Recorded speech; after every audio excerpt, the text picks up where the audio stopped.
Welcome to defence तैयारी। आज हम बात करेंगे गर्ल्स एंट्री की इंडियन आर्मी, एयरफोर्स और नेवी में।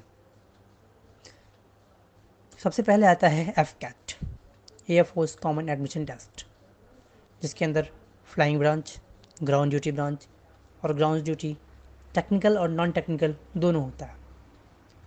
इसके लिए मिनिमम परसेंटेज चाहिए होता है ग्रेजुएशन में 60%, और फॉर फ्लाइंग ब्रांच 12th में फिजिक्स और मैथमेटिक्स में 60% मिनिमम रिक्वायर्ड है। जिसके लिए हाइट जो चाहिए वो चाहिए 162.5 सेंटीमीटर्स, जिसका एज क्राइटेरिया है 19 टू 23 ईयर्स।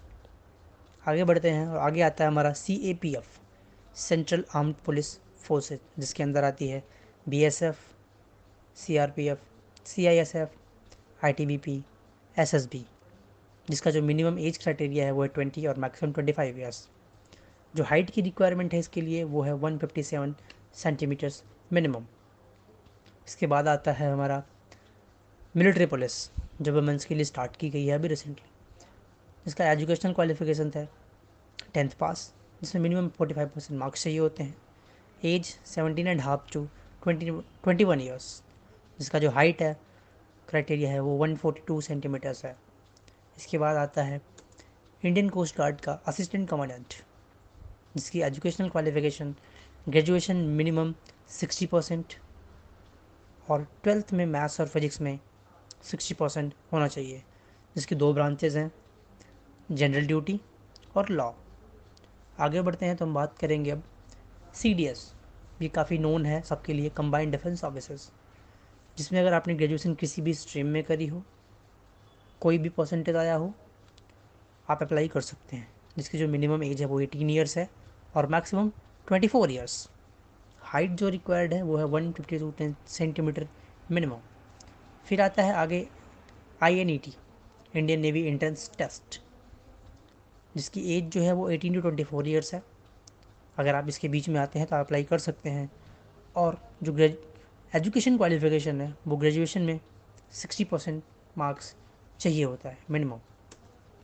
फिर आती है जैग एंट्री, जज एडवोकेट जनरल, जो फेमस है जैग एंट्री के नाम से, जिसमें कि आपको LLB अगर आपने 12th के बाद की है तो 5 ईयर्स, ग्रेजुएशन के बाद की है तो 3 ईयर्स विद मिनिमम 55% मार्क्स चाहिए होता है। जिसका जो एज है वो मिनिमम 21 ईयर्स और मैक्सिमम 27 ईयर्स होनी चाहिए। आगे जो एंट्री आती है वो है मिलिट्री नर्सिंग सर्विसेज, जिसमें आपको 12th पास होना चाहिए विद बायोलॉजी, मिनिमम 50% मार्क्स और हाइट 148 सेंटीमीटर्स होनी चाहिए। आगे आता है NCC एंट्री फॉर आर्मी, जिसमें ग्रेजुएशन में 50% हो आपके पास और NCC का C सर्टिफिकेट विद A और B ग्रेड होना चाहिए। जिसमें एज क्राइटेरिया जो है वो है 19 टू 25 ईयर्स।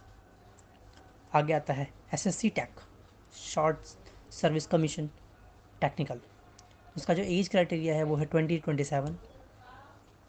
और जो एजुकेशनल क्वालिफिकेशन रिक्वायर्ड है वो है इंजीनियरिंग किसी भी स्ट्रीम में।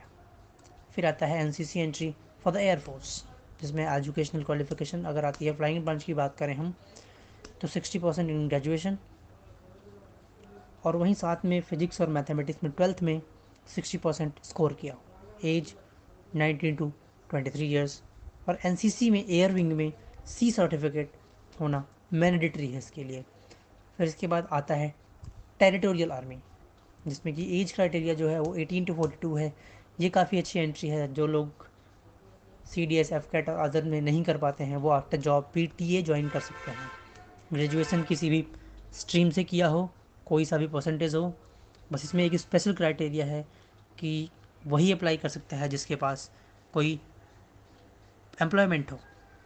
इसके बाद आता है UES एग्जीक्यूटिव ब्रांचेस।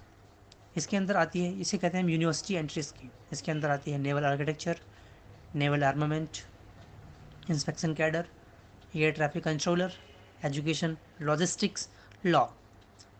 इसकी जो एजुकेशन क्वालिफिकेशन है वो मैक्सिमम ब्रांचेस के लिए ग्रेजुएशन में इंजीनियरिंग ही चाहिए होती है, कुछ ब्रांचेस को छोड़ के।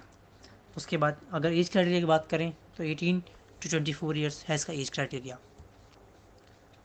आगे भी हम इनके बारे में डिटेल में बात करेंगे। तब तक के लिए आप हमारे साथ बने रहिए और लाइक सब्सक्राइब